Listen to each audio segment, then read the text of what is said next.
joomi ma ɗum lootiɗa fitani nawi fitanuma rosiya ayi jooɓe ka toni annabaɓe no ɗiɗoyi e nulaɓe ha ɗoni keɓtata rosiya e wiide kadi alhamdulillahi rabbil alamina allah muñanɗen ha tawtorɗen ɗiɗo jammaji ɗi ganduɗa ko jammaji moƴƴi ɓeydoji kala julɗo salmini noon ko taariɗo e tabal ngal almudagal ngal e seeremɓe ɓe allah addi ɗo ɓe en calminiɓe en juuriɓe ɗen ñaago allah moƴƴo o jinnaɗo men mo allah waɗi ɗo o yo allah ɓoynumo e jeese meɗen yo ɓoy duuse ɓesngu kamɓe jeyɗo sababu kadi ha mbawɗen rentude mbaɗen oɗo jamma gurtinen mo eɗen jettanaɓe allah eɗen ñaago yo allah ɓeydu bawal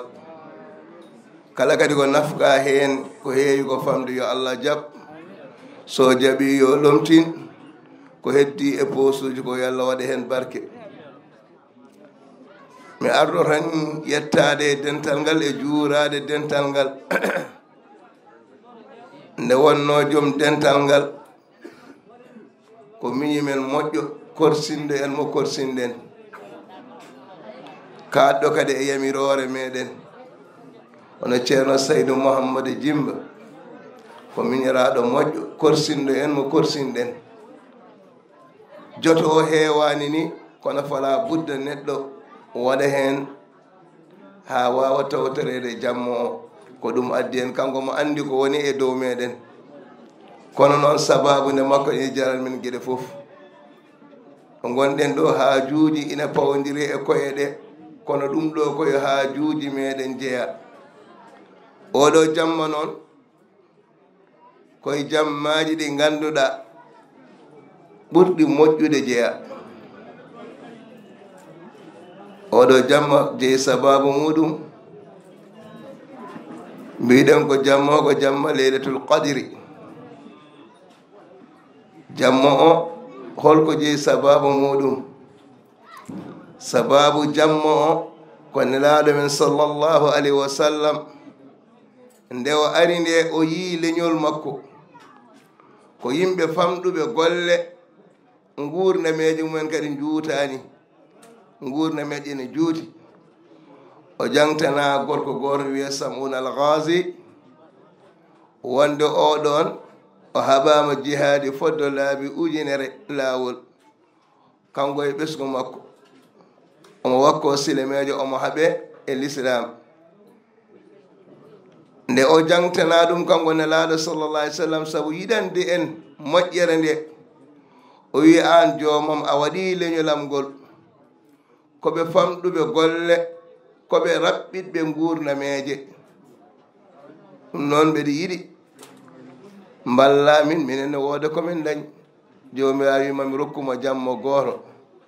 jammo o sa darima a wurtini hen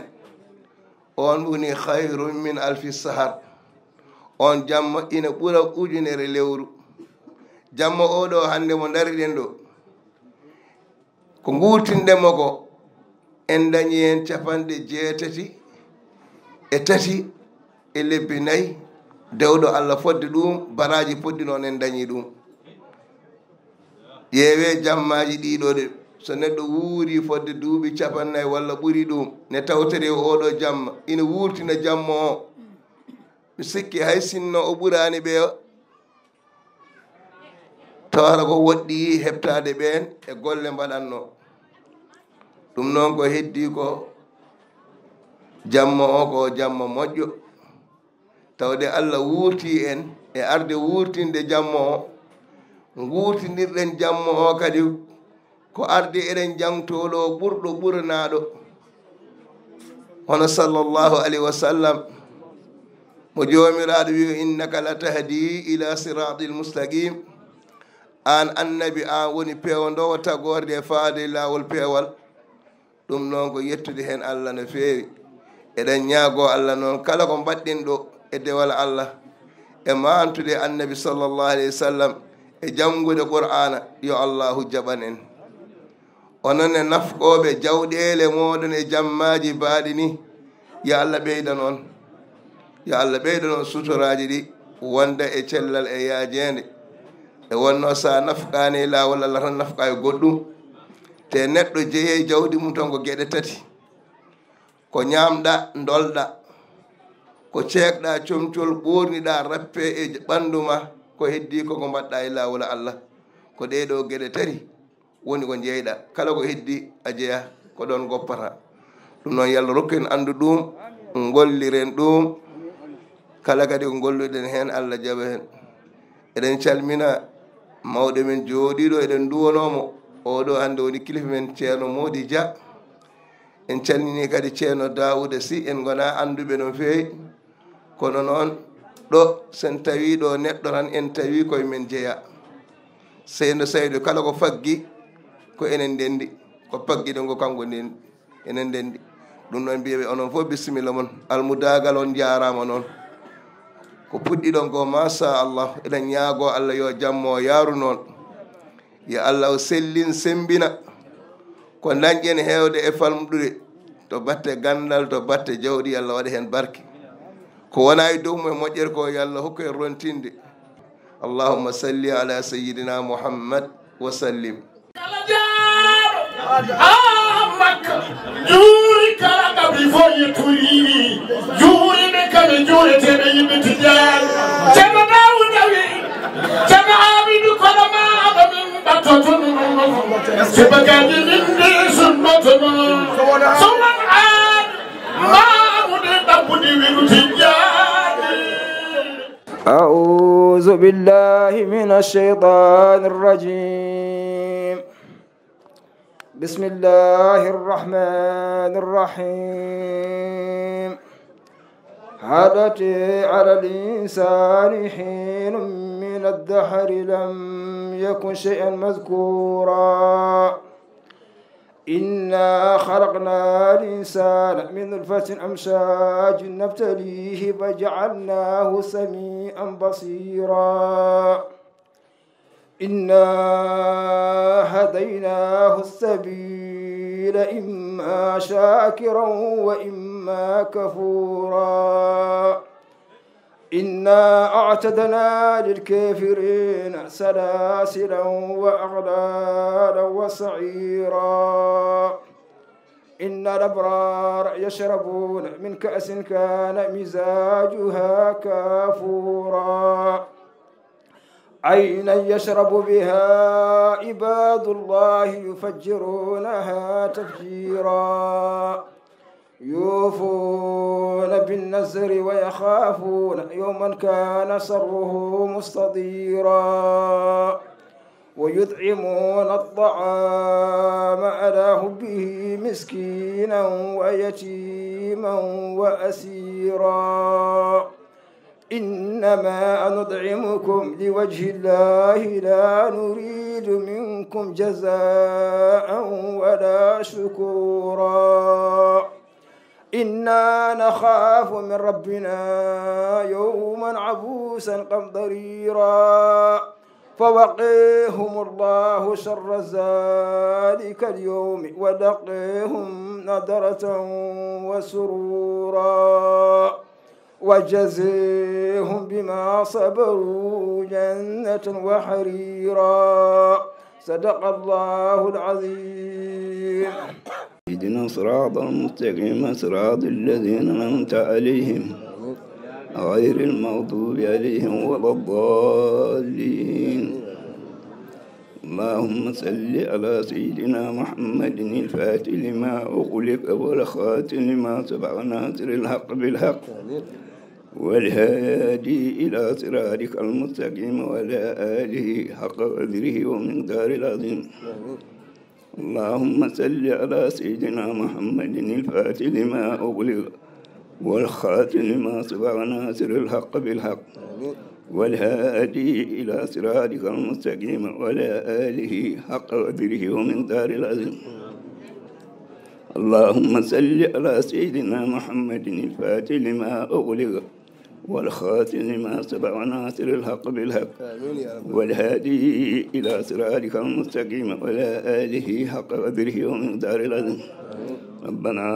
آتنا في الدنيا حسنة وفي الآخرة حسنة وقنا عذاب النار. ربنا آتنا في الدنيا حسنة وفي الآخرة حسنة وقنا عذاب النار. ربنا آتنا في الدنيا حسنة وفي الآخرة حسنة وقنا عذاب النار. ربنا هب لنا من أزواجنا وذرياتنا واجعلنا للمتقين إماما. ربنا عملنا بما أنزلت وتبعنا رسولك من الشاهدين. سبحان ربك رب العزة عما يصفون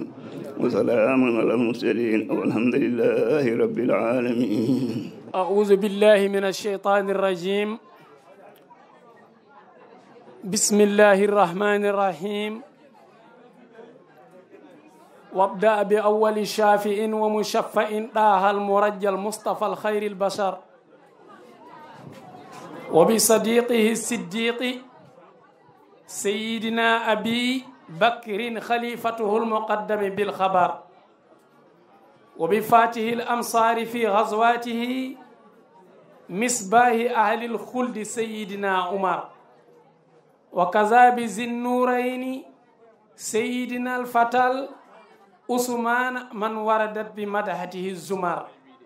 وكذا بباب مدينة العلم الفتى كرار سيدنا علي ذي الفخر. اللهم صل على سيدنا محمد النبي المختار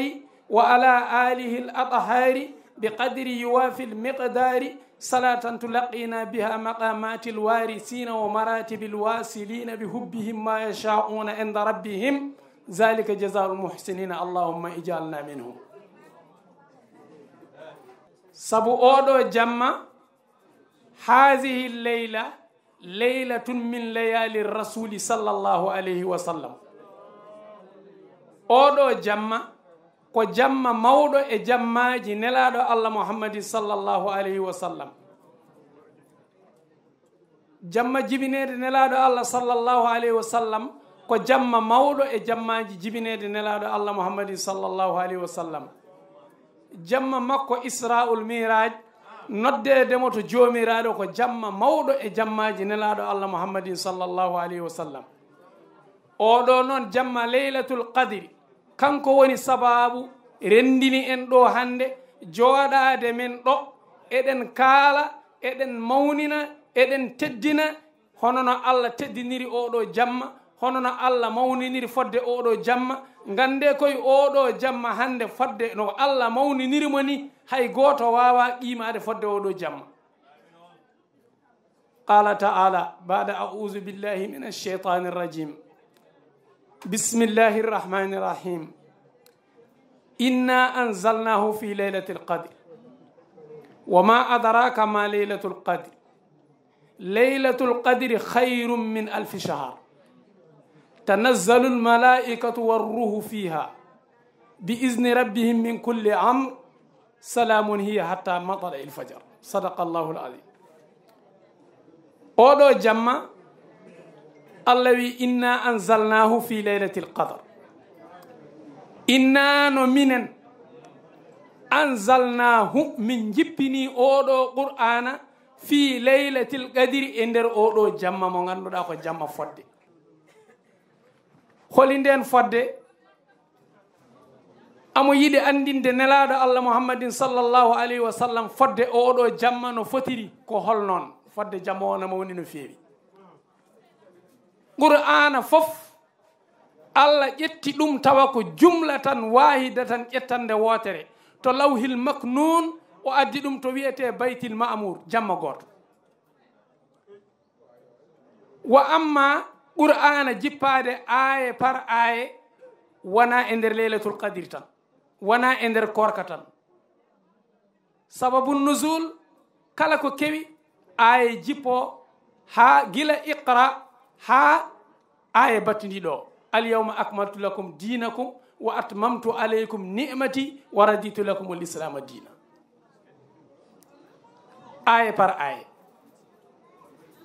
Oɗo jamma noon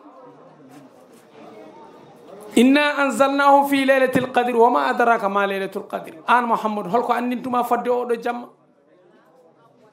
ليلة القدر خير من 1000 شهر أودو جمع مو غاندودا ɓural muɗum ina ɓuri ujunere lewru nguura ujunere lewru sa calculi ɗum wonata ko duuɓi 83 e lebbi 4 tawa aɗa rewi Allah na jaɓi so tawi an hande e goto e leñol nelaɗo Allah Muhammadin sallallahu alayhi wa sallam a waɗi oɗo jamma hande oɗo goto a dañi baraji ko fotino guurɗo ujunere lewru oɗo jamma tatanazzalu fihi lmalaika ina jippo e oɗo jamma almalaikaji won ruhu fiha wondude ɓe e jibril ina jippoto e maɓɓe wiyama ala ruhu ko malaika goɗɗo holkoɓe gardi bi isni rabbihim sakkitore joomiɓe yamirore joomiɓe holkoɓe jamira salamun hiya kisal Allah yo won e daraniɓe oɗo jamma kisal Allah yo won e mawninɓe oɗo jamma kisal Allah yo won e baɗɗo jawdi mum e oɗo jamma kisal Allah yo won e juulɗo e oɗo jamma hay sinno ko darɗe ɗiɗi kama qala rasulu sallallahu alayhi wa sallam man salla fi leylati alqadr